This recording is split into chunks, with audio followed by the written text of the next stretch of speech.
എന്തായി വായിക്കണേ? പൂജാവിധികൾ പഠിക്കുക.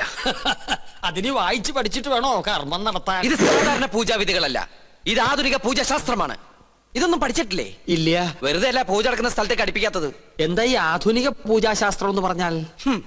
ഋഷിപ്രോക്തങ്ങളായ പഴയ പൂജാവിധികൾ നമുക്ക് ഹൃദയസ്ഥമാണ്. ഓഹോ. എന്നാൽ ആധുനിക യുഗത്തിൽ കമ്പ്യൂട്ടർ ജാതകത്തിനെന്ന പോലെ കമ്പ്യൂട്ടർ പൂജാവിധികൾക്കാണ് പ്രാധാന്യം. ആൽസ് പർവ്വതനിരകളിലെ സയാമീസ് ഋഷിവരന്മാരായ യൂഫ്രട്ടീസ്, ടൈഗ്രീസ് എന്നിവർ നീലഗിരി മലകളിൽ ഒറ്റക്കാലിൽ തലകുത്തി നിന്ന് തപസ് ചെയ്ത് കണ്ടുപിടിച്ചതാണ് ഇംഗ്ലീഷിലുള്ള ഈ പൂജാക്കൂട്ട്. അതൊരു സിനിമാക്കാരിയല്ലേ? പൂജ ഭട്ട്, ഇത് പൂജാക്കൂട്ട്. ഒരു നിസ്സാര മൂലമന്ത്രം ഞാൻ പറയാം.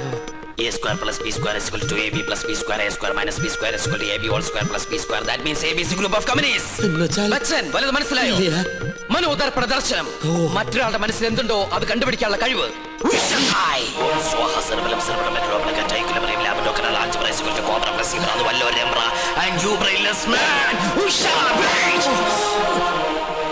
നിങ്ങളുടെ മനസ്സ് എന്തിനു വേണ്ടി തുടിക്കുന്നുണ്ടല്ലോ? തുടിക്കുന്നില്ലേ? പറയാ. രത്നങ്ങൾ പതിച്ചൊരു കിരീടം, അത് മാത്രമേ കാണുള്ളൂ. പിന്നൊരു ചെങ്കോൽ. അതെവിടെ ആയിരിക്കണത്? അടിച്ചു മാറ്റാനാണോ? ഒന്ന് കാണാനാ. ഒന്നും കാണുന്നില്ല. പാകിസ്ഥാൻ നുഴഞ്ഞേറ്റക്കാരെ കൊണ്ട് ആരുടെ മറയുന്നു? പാകിസ്ഥാനോ? പാകിസ്ഥാനം നുഴഞ്ഞുകയറ്റക്കാരായ മറ്റു ഗ്രഹങ്ങളെ കൊണ്ട് ആരുടെ മറയുന്നു? ഓ ഡയാന. അവളാരാ? ഗ്രീക്ക് ദേവി. Monday, Tuesday, Wednesday, Thursday, Friday, second Saturday ആയതുകൊണ്ട് സൺഡേ ഈസ് എ ഹോളിഡേ. പോരാത്ത ഇന്ന് ടുഡേ ഈസ് ഇന്ത്യ ടുഡേ. നിങ്ങൾക്ക് ഇപ്പോൾ കണ്ടക സാറ്റർഡേ ആണ്. കണ്ടക ശനിയാണെന്ന്. തേഴ്സ്ഡേയിലേക്ക് ടാബ്ലറ്റ് ക്രോസ് ചെയ്യുന്നില്ല എന്ന് വെച്ചാൽ വ്യാഴത്തിലേക്ക് ഗുളിയം കടക്കാൻ പോകുന്നില്ലെന്ന്. കിരീടം തെളിയും. വ്യാഴനും ശനിക്കുമിടയിൽ വെള്ളി ജാമായിട്ടിരിക്കുകയാണ്.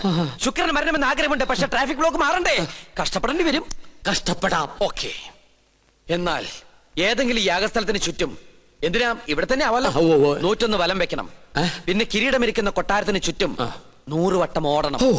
ഓടാനോ? അതെ, ഓടണം. പിന്നെ കുടുംബത്തിൽ പറഞ്ഞവനാണെങ്കിൽ കുടുംബക്ഷേത്രത്തിൽ 101 ശയനപ്രതിഷ്ഠ വെക്കണം. കുറയ്ക്കാൻ പറ്റോ? അത് 1001 ആക്കാം.